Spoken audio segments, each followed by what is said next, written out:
Denis Villeneuve's Dune Part 2 made big waves for fans and general audiences alike in 2024. On the small screen, however, Dune Prophecy, to my ears, has not had nearly as much buzz. I mean, surely a prequel series tied in with Villeneuve's defining vision for Dune could make a legendary run on TV, or as a more apt title, Dune Disappointment. Hello and welcome to Television Tuesday, the show where we talk TV on Tuesday and tell you all about it.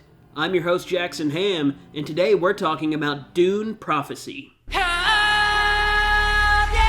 This show has a great production design given that it is in continuity with the Villeneuve films, and seeks to expand that art direction beyond what is seen in those movies. I believe that is achieved wonderfully in this show. One of my favorite parts was seeing the different aspects of this universe and different worlds as opposed to the very Arrakis-centric films. These design elements extend to characters portrayed as we see looks that can naturally evolve into what was seen in the films. As for plot elements, I specifically felt this show had a great character in Valia Harkonnen, played by Jessica Barden in flashbacks and Emily Watson in the present, whose ambition to restore House Harkonnen's place in the Imperial Court led her to the Sisterhood, a clear precursor group to the Bene Gesserit. Her iron will leads her, and her commitment to Superior Mother Raquella's ideas for the Sisterhood really forged this complex and morally questionable character whose machinations are kept constantly turning throughout. I liked watching her backstory and seeing how that feeds her present-day storyline in the power she commands and the allegiance given to her by her closest confidants. Another plot element was the Imperium storyline, which intersects heavily with the Sisterhood when a son of House Richese and a truthsayer for House Carino die in the same way, but separated across the galaxy.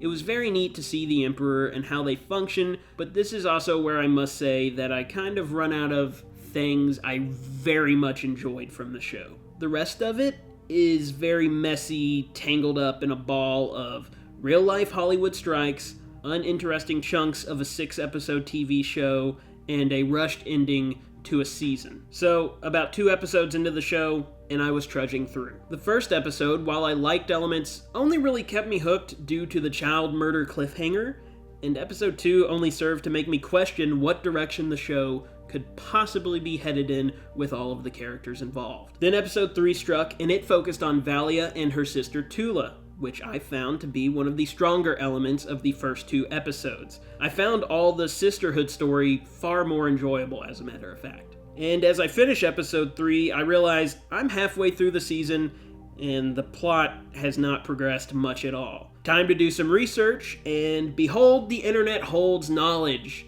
This show was affected by the 2023 Hollywood strikes. The season was also supposed to be more than these 6 episodes. With that fact in mind, we move through 3 of the most plot-packed episodes I have seen in a long time. This 3-episode slow burn speeds up, and then the powder keg starts going up in flames. Mysteries revealed, characters semi-revived, betrayal, more murder, but not of a child this time. All of this happens so fast and feels so long at the same time. I felt the show's pacing was dreadful from the opening prologue, which ends up not just being a prologue that informs the current state of the universe, but very pertinent information for the plot at hand, which the prologue itself covers a century of information, which then leads to an inciting incident, to which we then fast forward 30 years.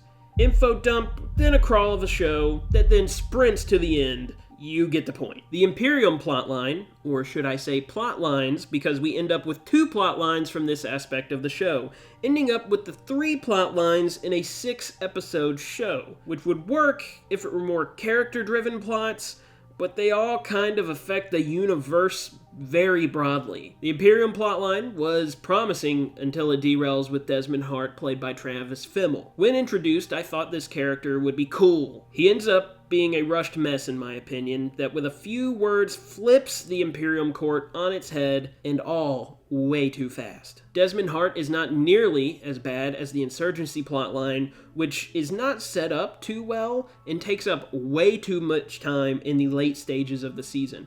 It also is seemingly jettisoned or wildly reduced at a certain point. Its main character is Kieran Atreides, played by Chris Mason. He's the royal swordmaster for House Carino, with affection for Princess Inez, played by Sarah Sophie Busnina. So overall, what's up with this show? It got shafted by the strikes. Back in 2023, a lot of people speculated what would get affected by the strikes. For some, it put a movie like Deadpool and Wolverine in turmoil, as the last time those characters teamed up on screen, there was a strike, and it effectively stunted the film into a black sheep for comic book movies as a whole. While Dune Prophecy doesn't get anywhere near as bad as something like X-Men Origins, say, you can clearly see the 2023 strikes had an effect on this show, and it's sad to see, as Dune maybe could have had a bigger buzz if this show wasn't as disappointing. Now don't get me wrong, the strikes were something I'd call a net positive for Hollywood. AI can be a good tool, sure, but should never, ever be a replacement for art.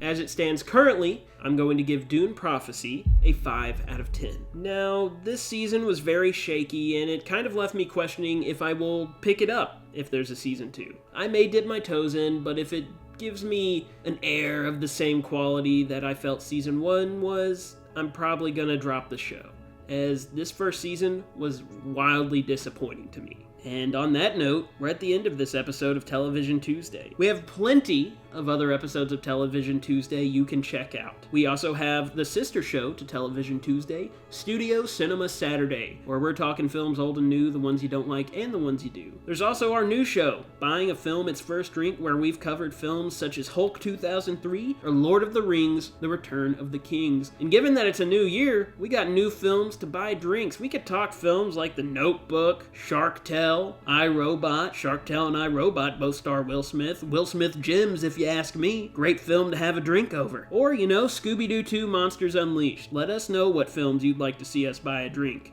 in 2025. And hey, please like, subscribe, and comment what you thought about Dune Prophecy. And thank you for watching.